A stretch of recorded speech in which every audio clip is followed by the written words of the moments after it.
Friends, gobi veg manchurian next part is first ಈ ಹಿಂಗೆ ಗೋಬಿ ಇದು ಕಾಲಿಫ್ಲವರ್ ಹಿಂಗೆ ಕಟ್ ಮಾಡ್ಕೊಂಡಿದೀವ್ರಿ. ಈಗ ಇದಕ್ಕೆ ಸ್ವಲ್ಪ ರುಚಿಗೆ ತಕ್ಕಷ್ಟು ಉಪ್ಪು ಹಾಕೋಣ.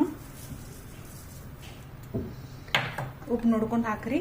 ಆಮೇಲೆ ಅದು ಸ್ವಲ್ಪ ಖಾರ ಹಾಕೊಂಡು ಆಮೇಲೆ ಸರ್ ಇದು ಶುಂಠಿ ಬೆಳ್ಳುಳ್ಳಿ ಪೇಸ್ಟ್ ಮಾಡ್ಕೊಂಡಿವಿ. ಅರ್ಧ ಇದ್ರೊಳಗೆ ಇಷ್ಟು ಹಾಕೋರಿ. ಇಷ್ಟು ಮತ್ತು ಆಮೇಲೆ ಮಂಚೂರಿಯನ್ ಫ್ರೈ ಆದ್ಮೇಲೆ ಇದನ್ನ ಮಾಡಕ್ಕೆ ಹಾಕಕ್ಕೆ ಬರ್ತೈತಿ. ಆಮೇಲೆ ಇದು ಮೈದಾ ಸ್ವಲ್ಪ ಹಾಕೋರಿ.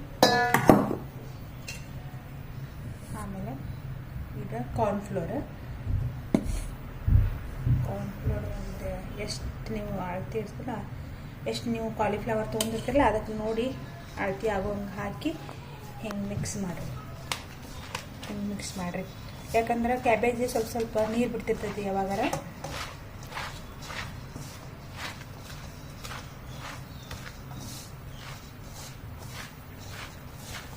ಹಾಕ್ಕೊಂಡು ಚಲೋ ಮಿಕ್ಸ್ ಮಾಡಿರಿ. Next part is coming up.